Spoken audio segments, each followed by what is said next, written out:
Na ya mo achibie mo akwa Adom TV Badwam Jumade so ya da Apostle Dr. Nita Ekutegwase eni nkranhye nsem de edu so no ye Badwam kase ansem no ne obetie wo mo ebi eni aban enenei ekode ama no se MMDC se police commanders a wo mo mi ahodo Galamsey no ekoso no so wo mo anye bibia amfa ho a wo de futu ama aban no afa ho eno ne nsem bi na no pay ye de browse Adom TV Badwam kase ko Facebook/Adom TV Extra Go TV 119 DSTV 280 uko YouTube search Adom TV Tube na kwa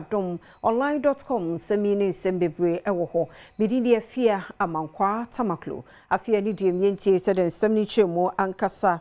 etie odi ato oban no animu se MMDC se ni police commanders a won mommi ahodo Galamsey ekoso no so won anhwe ntu ase amoho ban dia yenyi safo no nyina mfiri ho owura ana Dr. Ken Ashibe na Adom kase de ni di nkomo ewo boase eno na aboa masisi akra yesi di high stable but ye pese ebe ya say the large scale miners eye no say the small scale miners ebinum so eye no sa na ese no ekwampam fomo agudie to wonsuo so ene kwaye mu aye se no ne no ma no enye kwaye mu na eno na nkofo 8 no mo ba abehwese de ombetumi aye ho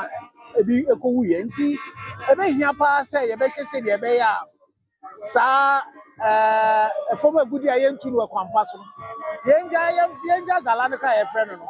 omo ye environmental criminals se etumi hwese de ebe ya na ye be niye owieye osan edit to dwa say fomo agudi a otu ne nsuo mu ene o mai kwa ibretu mu no enya ade a eboa na wonom so wodo ho ahye saa de num bi no eye wonom a we nipa bonfo a won pese obo ade abobrem e fa ntoma pefra eno nti ese emra saa so na police commanders how boss am for them no ma Galamsey ebim se de cause a na mafo to bo aba police for then na police for fin kran ne ba e be hwe and they say me fi takwa aba oboasa no udu ayamfu ho no mo je mampa nti no mo ye udu dunkwa kra se adunkwa se me utina ogina bridge ni so wu se amamfo teacher fans into DC or police commanders omu nim se sa no ma ekoso ana nti ehia pa se president lankasa say dia owo ya kana ye be fa eso dia make sure say be tun tefi boko ebu sankofo ya form se omu no mo hwa de so omu hwe so na ye make sure say ye be tu ase kra na ya na ye to be the responsible mining aba na nkofo be so mutu no o metu no kwampaso na wotwetwe mu yebo mu amane se krokuma bi a eno wo Krachi East mensi mu wo ti mantemu wo mo sori anopa na hippopotamus unity ewo ho make say mpanifo a ewo Wild Life Division ne Forestry Commission ne nadmo entena so wo mabo aprin kro ne mu kwa akohwe ne niema ete wo ho na no kwale nyame anem ehu omu yensusu ko ehu ohu na bontinsu se no musese nyama no enim da bia ba kwhia bi na bia obedi bone nti ama mpedi to aso ate a wo e baaye then 5 days ya konsusu enya drinks no so na aboa no tiam na ya so light wona ni na aboa no so wona tinse ni yeso ye gina ha hwe ni sa nti SCV ya kana yesa kitwi don se kwa etawunu no nsuo no otapio ehu ema yesu hu die etada ni ko no sabe ba fie bi na be kache ya wofo no amokwa onno wonsuo mu no Alfred Kofi Bara ene pani kwankyerefo a wono ene da adwumaku a wonom ehwe emo a won hu eso se ne be ya won konko ha obia your friend Wildlife Division so elframantam ho one Adom kase etwetwe nkomo a wo kyere se saamo yi eyemo a se woto na akokoka no a obitumi ahaw yi pa enu nkyeni manimu ya oso mpekwa mbefa so a obitumi enene di asie. The next thing will be to go to the radio station because this is just a small percentage of the people we met who need to know what to do and what not to do. And then mostly as collaborators maintain the contact and see what we can do to help the people. But like we said earlier, we want them to also help us identify the major routes of the animals and then make sure we coexist with the animals. They should encourage people to come around to push them or hunt them. They should also, like we told them,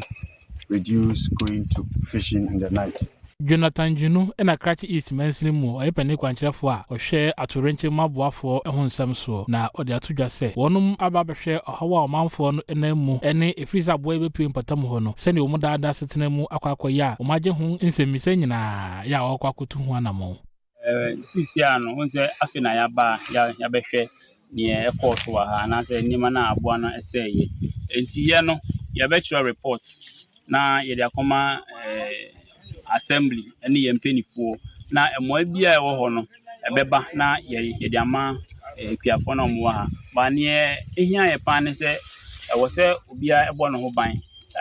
wildlife for no kasa no omo kire kwan wo se ye faso nia wo se ye se ne be ya aboa no empra obia na se sebi enkokum obia nti e be sere se akyerekye na wildlife for my no nyina he bedi su se ne be ya betimi aboa ho ban Bambofo ye won fifi mantemo ni akwamukafo de abo ni wo tutuo mu na ni nyina ne sa akromfo ye abowura microfinance and rural banks bia ewo gomwa potsin wo gomwa central won fifi mantemo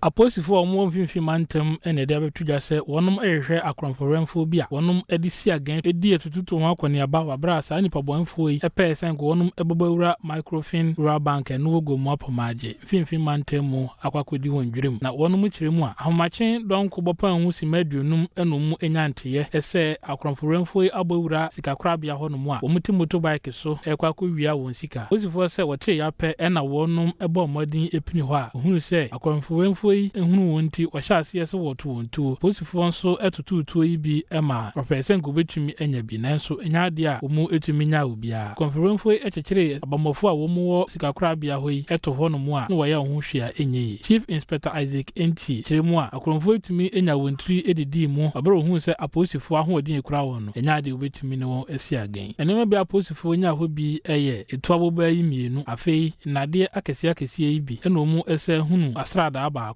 afei mfidi a odi twa nade bi nso mienu na credo kese baako pump action to kese so baako ene nneoma hudu bi a wode etoto apono mu wakira mpoma ene apona ewosika kora bia ho nyina o ma sese ni nyina de nanso nya de a omutumi fa sika bia edi free ho atorenchemu aboafo pani mechere nadmo director wo City South wa hafumantemu ye Johnson opokutewia odi adestre to mpanifo ni mo hiamoa ohia nneoma sebe ye obetumi de ayewo adwuma pa esan say this assembly ko fa adwuma de baaye oni baaye na yezo so nadmo yati no ya anti antena esan say nadmo adwuma ye de ye bo ho ban ye bo atorenche mo ban tidisi ko fa baaye no ye so beta na chi ni aye tambia na kan program activities won aye ye sire be be gatasim ye be do be hoafu sire be atorenche musi ite this asepa na nadbo yan koso manisi wa ebe koso ye adwuma ama Simi South afanantema pa ogina sa akwanya no so ede abasobonsem ema Benjamin Asabil Donko ya ono ya ba na musini wonpotam ho se wode nsisi adwumadi ahyehye so asiesi mpotam ho se ne be ya hunidi efanantema pefra o kire se wonum enini bedi kasobom se ne be ya adwumadi etesa no abrani nyina ebekoso esanse ya ho odin wo fom tie so meni mpanifo nyina atenase ama ye de akoto DC enim so mo aye ye be sa turi nchim besi ansa na ye de niam akọ na enu achi no so nye DC nko ye sa NGO for so ye sa hwetwe letters ko so mo aye sere be ebenya akande no aturi nchim si a na ye timi de aboa ene ye nhwe so ma aturi nchim si ba bia se ye bokoko bia na ye bokoko ba bia se ya nkasa eye adwuma bia no ye kusu aye timi da ye sa de nkyere ma ye come market ye come mosque ye come churches school ba bia ye kusu a finish station many penifo egusu a ye de nkyere de ema che be ko so aye sa adwuma ne sa Ghana Yaman Penny John Dramani Mahama Buna Kitemo Akwakopiemu wo Japan ne Singapore na ni nyina no ye Ghana ne amanmie no nkita wudie wo adwadiemu enumpuntuo emu Mampeni John Dramani Mahama etukwan from memu akokopiem e wo Japan ene Singapore ya ni nyina ne se okwa akohwe ama nkitahudi e da Ghana ne sa ama mienu ntem no etumi ahyemukina ehwe kwane e befa so ma adwadie ene mfididwuma ho nsem so a eda ye ntem wo no betumi atretre mu na aboa ama mpuntu aba ama mienu ntem na mampeni ekopiem wo Japan a obekọ Tokyo International Conference ya no ehwe se ebibremu mpuntu e befa no ntuma pefra wakekasa ho afa sikasem ene se ye ma edwadi afa ne ntoma pefra ho na owia obesan akokopie o Ghana Presidential Investment Forum ya no nso ebeboa akyerɛkyerɛ Ghana enoma ɛwa ha ene mampani na ni so ade hunu so ɔbɛyɛ nneɛma nyinaa afoforo no de akyerɛ wɔn ma wɔn nsɛm obie no mo nso aba ha de wɔn sika aba behyɛ mu bi na owie Japan a ɔbɛsa akopiem na nsa ɛwɔ Singapore na hɔ deɛ ɔbɛkɔ akɔkyea mampani wɔ hɔ Tharman Shanmugaratnam na owie a wɔne amrado wɔ hɔ Lawrence Wong ɛbɛkɔ akopie dwumadi a yɛ Africa Singapore Business Forum ya no nso ɛkɔ akɔdwendwene abibrem ɛne Singapore man no kwan ne ɔbɛfa so ma nnwuma afa ne ntoma paefra mampani ɛna na pamfo ɛbɛfiri ɔman mu ɛnɛ kwasie asanabo so mede ɛtɔ so edunson ensɛm yi soafo no ɛna hwɛ abankita hodie ho nsɛm so Felix Kwachi Ofosu ɛna ne nsa hyɛ aseɛ Maminyina no so na Adom TV Badwam kase no memfansi ha seda yɛ wodi awombre ɛne adagye wadaroma twɛn yɛ ne mfa da bonkrata no ne Adom online stories no ntoaso bidi de afia amankwa tamaklo yakwaba